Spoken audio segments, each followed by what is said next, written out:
One word to describe crit racing? One word to describe crits. I have no idea. Chaos. Fast. Fascinating. Fun. Wild. If the road race is the symphony or a rock and roll concert.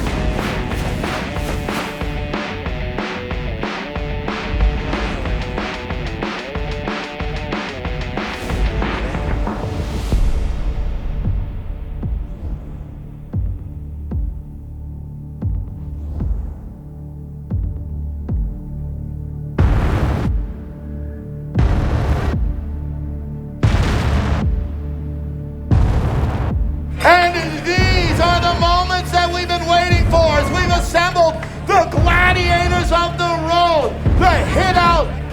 We've asked Houston for the launch code. They've approved it, and it's now time to hit the go button. And here we go in 10, 9, 8, 7, 6, 5, 4, 3, 2, 1. Andiamo!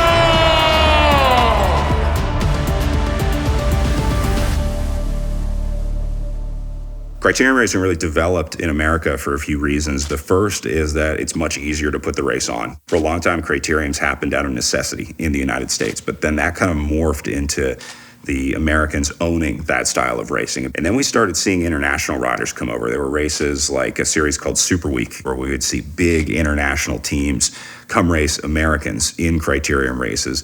And that sort of set off this ownership of crit racing because the Americans finally found something that they could beat the Europeans at. And we finally had something that was ours. Final 100 meters as we come out. Here comes Justin. Justin on the outside. He's up next to Danny Summerhill. Justin is coming up and around, and Justin Williams, ladies and gentlemen, repeats as a champion here on Friday night at Blue Dome with Dawson Duff, showing us how it is won. Let's go! Legion of Tulsa, boy! Let's go! I think crit racing is its own thing. I don't think it should be compared to road. I think it should be as different as cyclocross is to mountain biking. And it's short form. It's very intense. It captivates the American audience because it's happening so fast. It's happening in front of you. You're watching your race unfold every lap. Criterium racing has everything that you need to make a great story. And those stories happen all the time, every weekend, across the country. The thing about crit racing is that it allows us to sort of view those stories through the lens of bike racing. Now turning our attention to the sprint competition. I started racing crits in 2014. I actually started really getting into cycling on the fixed gear side of things. And as I started doing that, I thought, what's really probably cool? Coasting. So I got a road bike and started riding a lot. And I just had people tell me, you should try bike racing. You might be good at it. And I was terrified. Kim Lucci is one of the great personalities of the peloton. And now, a highlighted rider to watch tonight. Racing in the American Criterium Cup green jersey as our dominant rider in the sprint competition. This is Kim Lucci! So the American Criterium Cup is a series of 10 individual events across the country. Riders race for points based on how they place, and then whoever has the most points at the end of the season is crowned the overall ACC champion. Big ask. You really get a good look at it from that camera angle as they make their way onto the home finish stretch. Here's Lucci starting to open up the sprint against Praderas for the Disruptors. Lucci going to go clear to the front, and she'll hold on for maximum points, going to widen her lead in that green jersey competition for the American Criterium Cup. There's also a green jersey sprint competition where riders race for points midway through the race, and then also 7 laps in, and it's 7 laps to go. So very similar to the green jersey in the Tour de France. It's an intermediate sprint competition. I would think DNA is probably just wanting to cover or maybe use this as a counterattack. I wouldn't be surprised if they don't try to make a move after this sprint. So this season was a bit unique for me in that At the second race in the ACC in Anniston at Sunny King, our director told me that he wanted me to go for green jersey points that night. But DNA may be a little better positioned because they'll be able to steal this lead out. When you get a chance to go for a jersey or a win at a bike race, you know, it's definitely like you feel the pressure. That'll open the gap, and now DNA gonna go at it. I believe this is Kim Lucci gonna go at it. So DNA and ButcherBox will go to the line together. Lucci will take maximum points. For our podium for the American Criterium Cup after 2 stops, your sprint leader for DNA Pro Cycling, make your way up there, Kimberly Lucy. She's your current sprint leader in the American Criterium Cup. There were 3 sprints in every single race, but your overall winner got the lead and never looked back, Kim Lucci. I'm not gonna let it go to my head. I'm still gonna be for the people. The fans in criterium racing really vary, I think, depending on the race and the city we're in. Most notably, you could expect some of the craziest fans you'll ever see when we race in Tulsa. The people that come out to support us and cheer for us are hands down some of the most fun people to race in front of because they go absolutely apeshit, and I love it. Crybaby Hill is one of the wildest crits of the year. The cities that typically welcome criterium racing often have a little something unique about them. Tulsa, Oklahoma is a great example. If you've ever been to Crybaby Hill, you really understand the uniqueness of a city like Tulsa. And it's a good example of what criterium brings out and what brings riders to these cities. Crybaby Hill's a block party, and there's a race that happens to be going on. Crybaby Hill!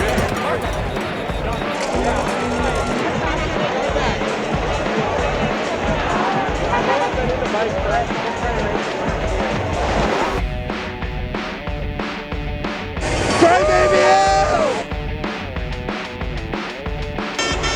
Crybaby Hill!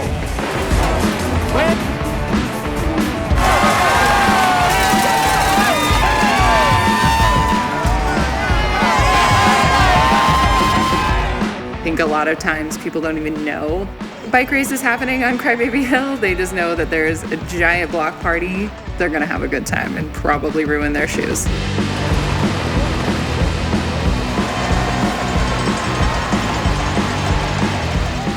It's essentially a day drinking party with lots of partially naked human beings that I'm not even sure know what bike racing is.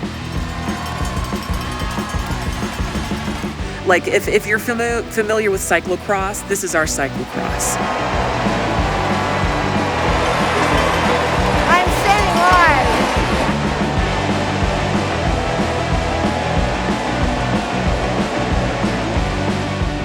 Like, it's nuts. It's nuts.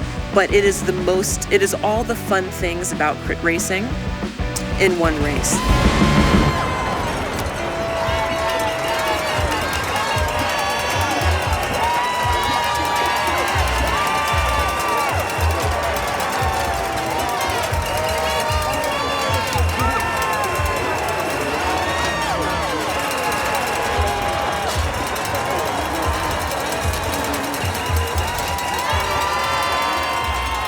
Best race ever. There's nothing like criterium racing in the United States. If you've never been to one of these, you've got to check it out. Most exciting 20 minutes of bike racing.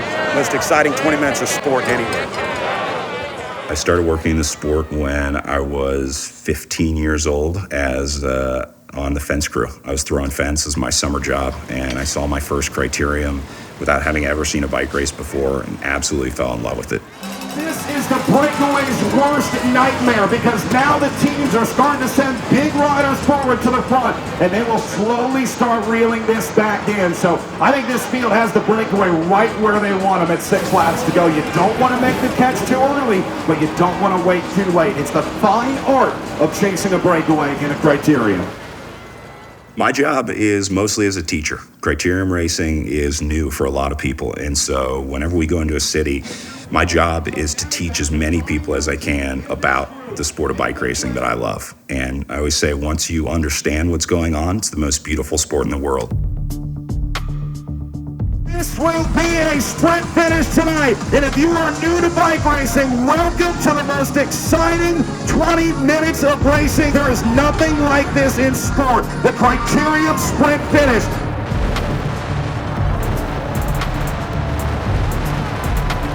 The last 10 laps of the race is where you really figure out whether or not the breakaway is going to make it or not. And that is a crucial point in the race, because if the breakaway isn't going to stay away, then it's time for the sprinters teams to come forward. At 5 laps to go, the teams are usually pretty organized. That's where you start to see the classic trains. It's one of the most beautiful things in sport at 5 to go, when we see all the different trains lined up and wondering who's going to control it 1 lap to go. Into the last lap, it's total chaos. All of the organization of 5 to go is gone. Teams are starting to fall apart. The trains are moving left and right. Riders are falling off. They're getting gapped. Any plan that a team or rider had is usually gone by that point. And so at 1 to go, you're just watching the team scramble to try to figure out how to win the race in the new scenario that they're given. Whatever happened over the last 4 laps is out the window, and it's sort of everyone for themselves.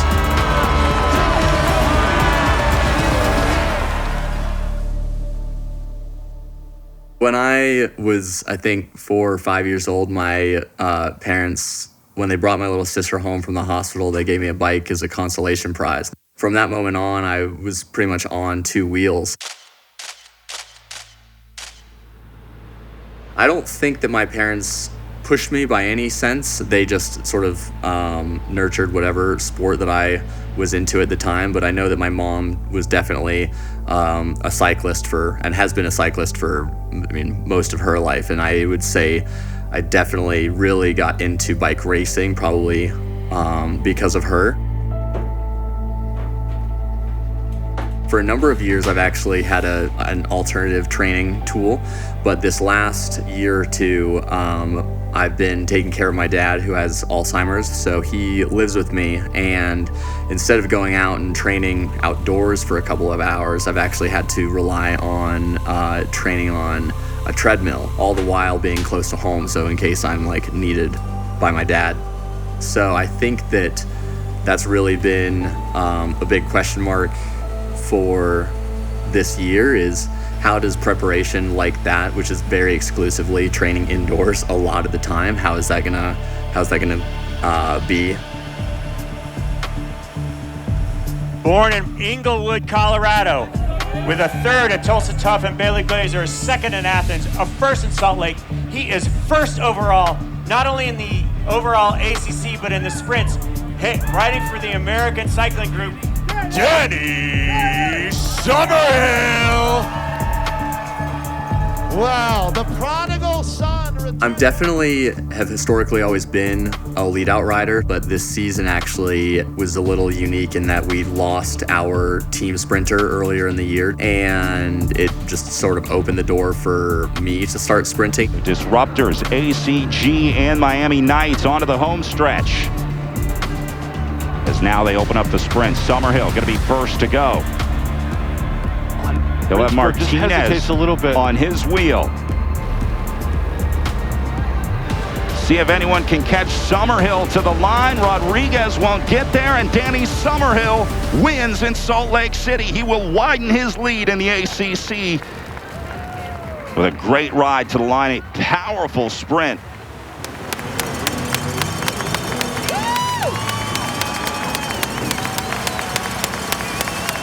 We're right next to the old Tulsa Theater, which was built in the early 1900s. It's got a great acoustic system, but we're in the corner that's called the fastest corner on Criterium Racing in the United States. And I'll tell you what, I'm looking at this and saying, I'm glad I'm not out there. One of the biggest successes of the season early on was winning one of the days of Tulsa Tough. Ooh, second night at Tulsa is all about the last corner. You got to win the last corner. You got to be first or second through that. It's probably the fastest last corner in bike racing in the U.S. So yeah, it's whoever has the grit to go through it without brakes. We know how to fly around corners. We know how to be able to take the risk, and we know how to go fast. Some of the best sprinters are on American cycling teams. Honestly, if there were a Criterium World Championships, I'm putting my money on that an American will win. We are so good at crits. There's crits all across the United States. Doesn't matter if it's in a big city, a small city, industrial town, downtown Tulsa, Oklahoma. Criterium racing is in our blood. And you know what? Maybe it's time for us to have a World Championships of Criterium racing here at the Tulsa Tough. A lot of people like to call it America's fastest corner. Going downhill, but we are pushing full watts. Ty checks the shoulder. He says, oh my goodness, where did everybody go? We're definitely going all out into this downhill left-hand corner. This is now soft pedaling way far back. Legion of Los Angeles has sacrificed their entire train. In front of God knows how many fans in Tulsa. Wagner tries to jump back in, but somebody's got to go. Somebody's got to go. Somebody's got to go. He's all in. He's all in. Here's the jump, and it's going to be Summerhill. Summerhill's got the first wheel out of the turn. Can Danny Summerhill come to the line? Summerhill checks through the shoulder. Summerhill coming to the line, and Danny Summerhill, ladies and gentlemen, will take tonight. Here, the state reign of Tulsa.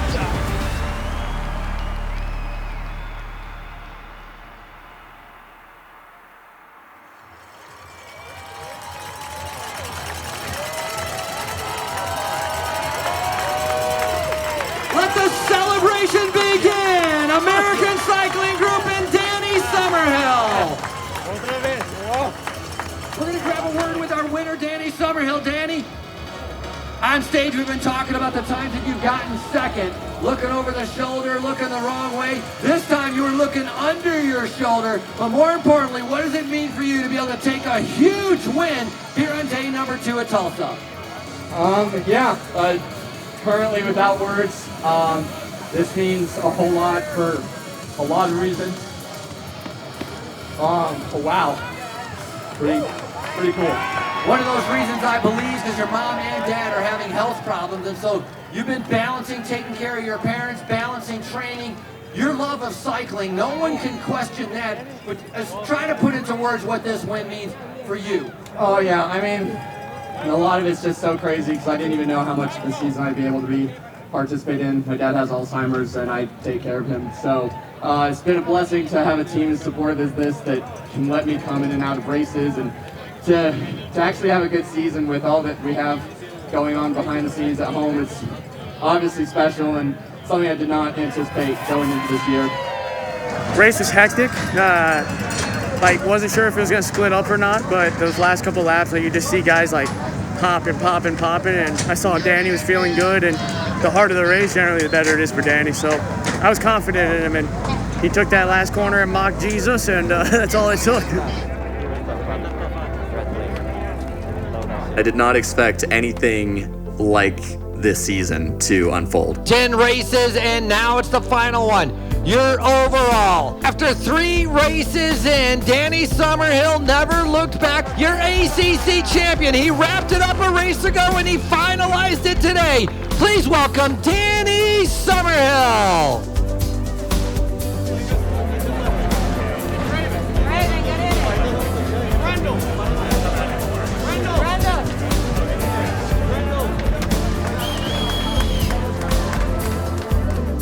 Criterium racing often exists in a very diverse set of cities and neighborhoods. You have places like Indianapolis, Indiana, big capital city, Boise, Idaho, right in front of the state capitol. And then you have smaller races like Lake Bluff, which is in a neighborhood. Or maybe you go to Athens, which is on basically a college campus down at the University of Georgia. So it takes us to a lot of really unique cities in America. It gives you a sense of what America is truly like, because this is not the America that you see on TV. The cities that we're going to for the American Criterium Cup and the courses that we're racing on are genuine, authentic American courses.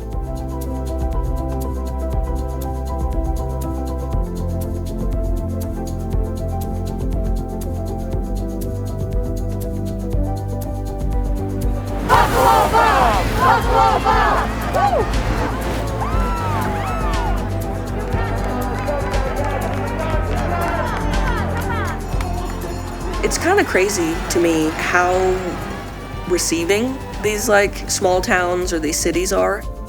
Definitely like it's a 10 race series. And within those 10 races, some of the races are multi-day. And so you're seeing a lot of different cities, a lot of different suburbs, but you definitely like, you travel a lot. There's a lot of places that I've been, like Anniston for Sunny King. I would probably have never visited Anniston, Alabama, if it were not for that race. But that is a super cool city.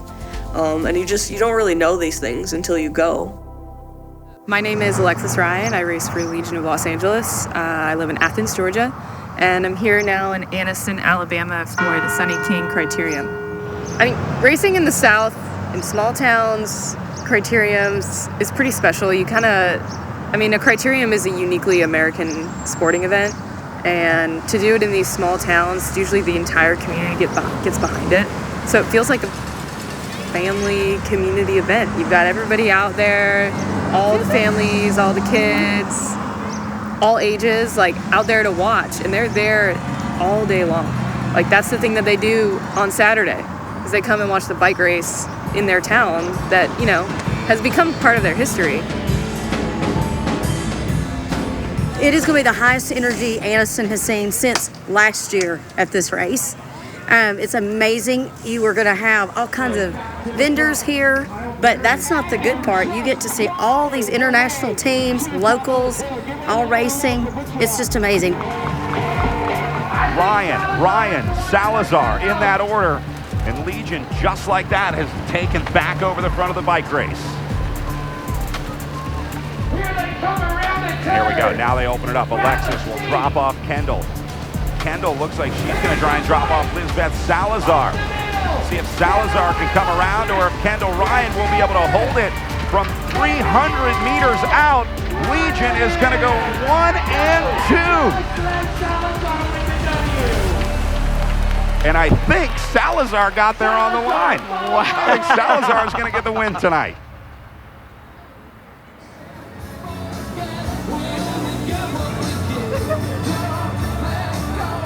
Ladies and gentlemen, again, your top three: Van Dam, Ryan, and Salazar. This is American bike racing. This is what bike racing is in America. It is crits. There's fast, speed. It's like this draws people in. It's engaging. You don't get to see this anywhere else. And look at where we are. We're in Anniston, Alabama, and these people are just so excited on this. It's great. This is awesome. I'm Kelly Sam, and I am the owner and founder of LA Sweat.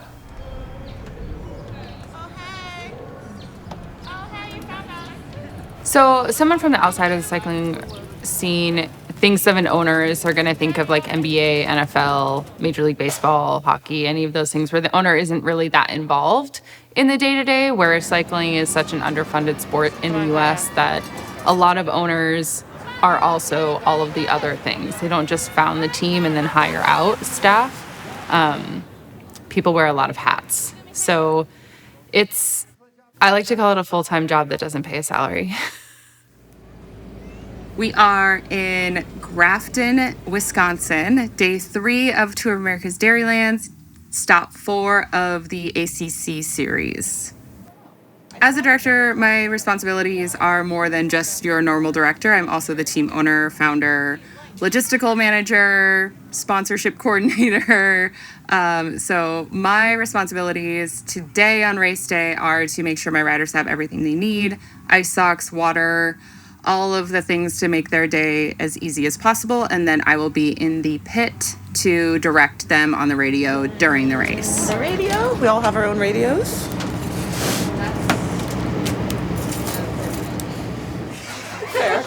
We're just going to redo this. Okay. Here, hold. I have lots more pins ready. Great, we're going to need them. I wanted to go. Yeah. Okay. Monica, check. Here. Important director things. A chair for yourself. Why should people care about crit racing? Because it's fun. It's so spectator friendly. Yeah, it's super spectator friendly. It's easy to get to. It's usually, in neighborhoods. Whole communities can rally behind it. It can benefit businesses. It's fun to watch. Yeah. Crit racing is a special little sort of niche form of cycling and bike racing. It's really community focused. So because we're not racing these long distances, fans are able to come out, watch the race for hours on end, meet people in their communities, look at local businesses they might not see. Local businesses can come out. If it's a restaurant, food trucks, it's more of a block party than it is just a bike race. They're very frozen right now.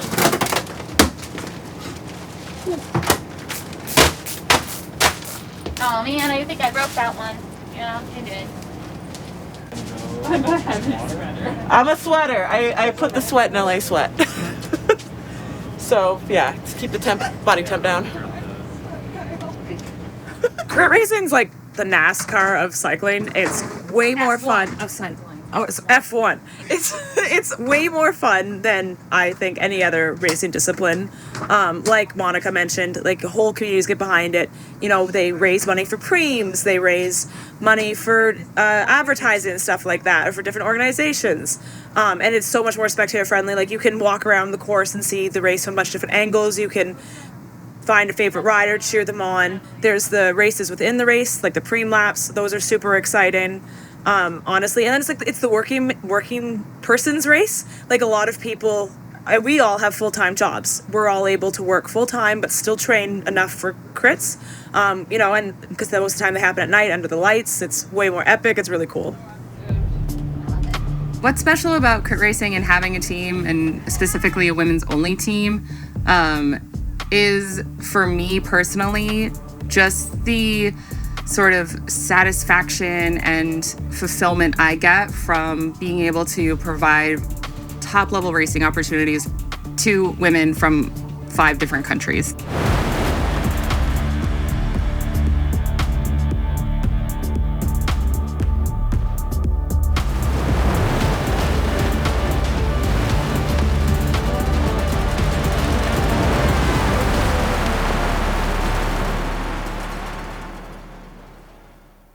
I know that this might be a shock, but crit racing is not that glamorous. Crit racers are like the road dogs of the world. They are week in, week out traveling. The life of a crit racer is not an easy one. MTV Cribs Crit Life Edition. I got a couch that is doubling as a dresser. I got a closet area that I'm clearly not using because my stuff is on the couch. I got 2 beds, so you can see that I slept in this one last night. And then I'm gonna sleep in this one tonight because why not? A little sink, a bathroom that kind of smells like someone flushed a salad down the toilet. I got this chair if I wanted to do some work, which I probably should do, but I won't. This is the life of a professional crit racer. Just in some sort of tech park in the middle of nowhere, getting ready to go on a bike ride. It's probably gonna be real scenic. Day in the life of a crit racer, it is perfectly encapsulated by a reel I saw recently of a cat laying on its back, just completely conked out during the day, and then just running circles and literally bouncing off of the wall at like 9 p.m. at night. Life as a crit racer is not glamorous 99% of the time. All of that being said, they work towards that 1%, that feeling of winning a race keeps driving them. Oftentimes they're staying in host housing. They don't even get a hotel. They're living in someone's basement or a spare room.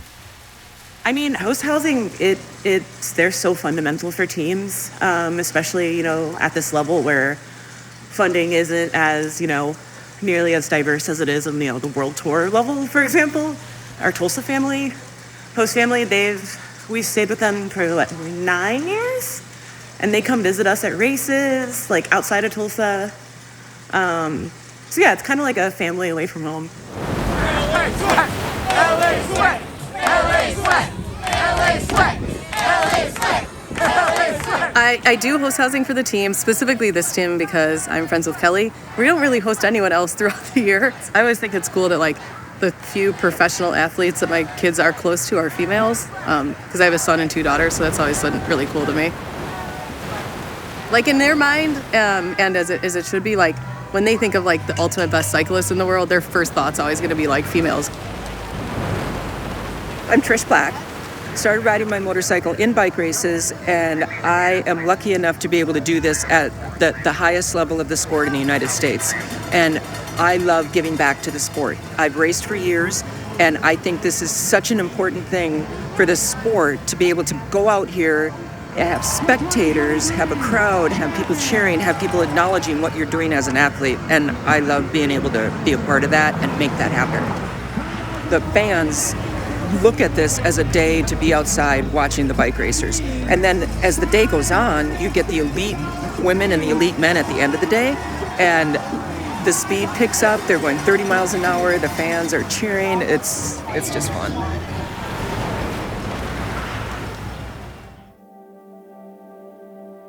My dad was paralyzed when he was 18 from a car accident, and he was a really avid sportsman before that. His whole family sailed and skied, and he just kept doing that. He was an adventurer. He always had a story. So cycling was always a fun thing that my dad and I did together.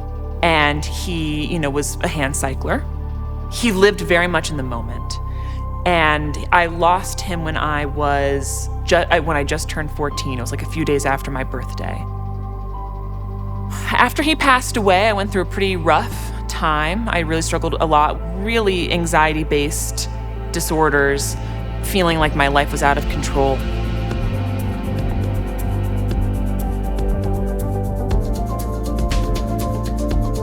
In college, after getting a really bad shoulder injury, I was like, I should take up cycling again. Like, my dad and I love to do that. I love to be outside. Like, I know that he would love if I did that. So after my recovery, I bought a road bike, and it was just immediate.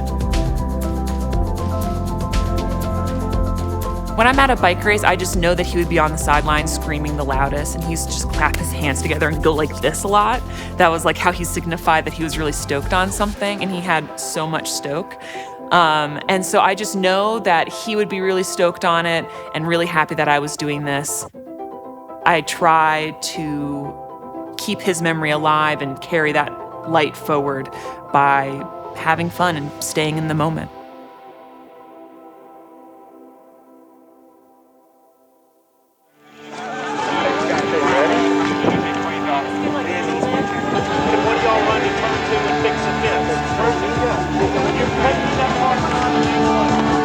It's gonna hurt. Just wait. She crashed. What happened there? One of our riders went down turn number 2. Looks like she broke her finger. Set it into place, got her back out. She's tough as hell. Robin Carpenter shepherding Corey Williams up there. Reinhard Jan Sven Rensburg also in the mix. He's going to try and hold off. Oh, and down goes Williams. Big tumble for Corey Williams. He loses the wheels out from underneath. And the potential of crashing, of course, is part of the thrill of any type of racing. It's one of the wild cards of this sport, and it's one of the things that make it so unpredictable. And that's what keeps us coming back. But Criterium racers have this incredible ability to just get back up and get back into the race. And I think that's one of the amazing things to watch, is seeing what riders go through just in that 1 hour of racing, and then seeing them come back for more the next week after they've just gone down and still covered in road rash, still covered in bandages, but they still get back out there. Disappointed Corey Williams making his way back through, but nice to see that he is able to get up and at least ride back through. So it's an unfortunate part of racing, but if you race enough crits, it will happen to you eventually.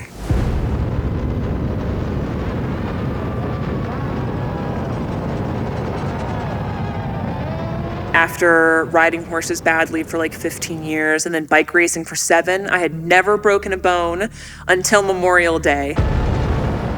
I always struggle with like the final laps of a race. I get a little overwhelmed. I get a little bit nervous, and then I just lock up and I don't do anything.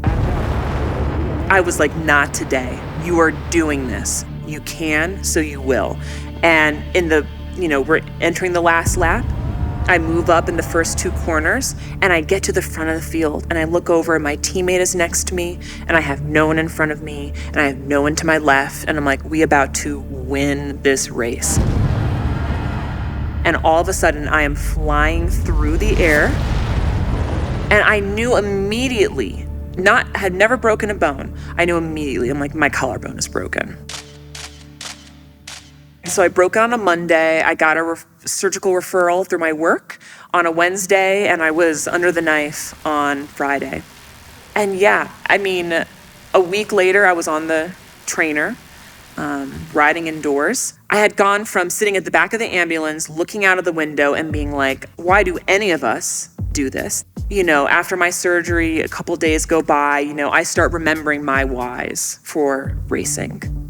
And they still resonated. And I'm like, well, if they still resonate, then I'm gonna recommit to this endeavor.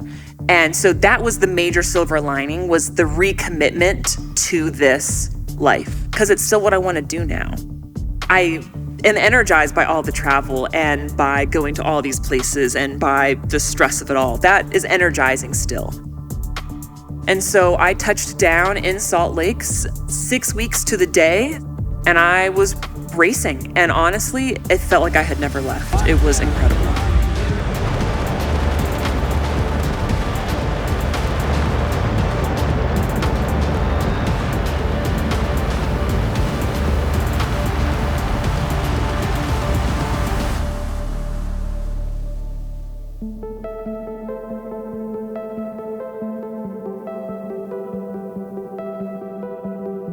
I've raced races like Paris-Roubaix, and then I've also raced Athens Twilight.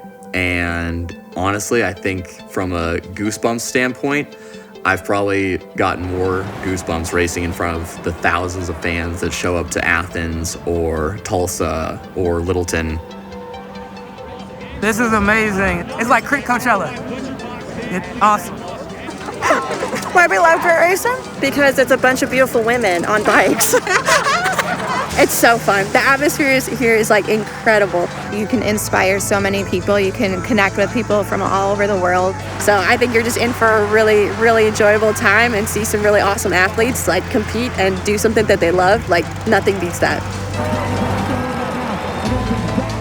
People should care about crit racing because I think it is American bike racing. It gets people excited about bikes. It really kind of opens people's eyes who maybe don't ride a bike or who don't know a cyclist, you know, to the fact that we're out there.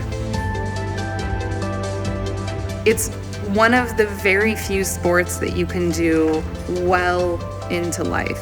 You see people riding until they're, 90 plus years old, and I think that that's the beauty of cycling in general. So whether it's crit racing or road racing or track racing, I think as a whole, America should care about bike racing.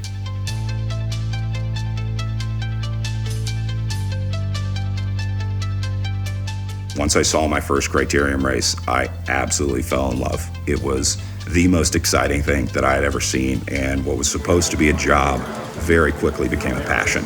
And ever since then, I've been chasing that same feeling, that feeling of seeing my first crit race and being glued to that fence and looking down at the final corner. It's something that I chase every weekend, and still to this day, I still get chills down my back and still get goosebumps in those last few laps of a crit race. People should care about crit racing because if they care about this country and they care about bike racing and they want something unique and special to the US, that is Criterium racing. There's nobody else does it. And it's just, I don't really know what else to say about it. Crits are fucking awesome. And if you don't know what a crit is or you've never done one, you should come out and do one.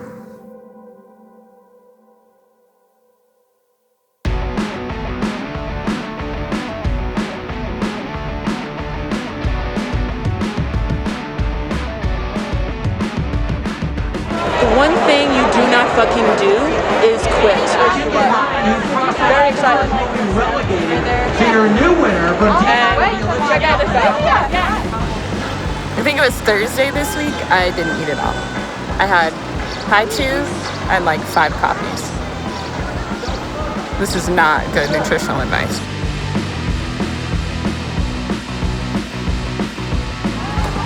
All right, ladies and gentlemen, that concludes our podium for IU Health Momentum Indy. Thanks for being here. We'll see you next year. That's how bike racing happens.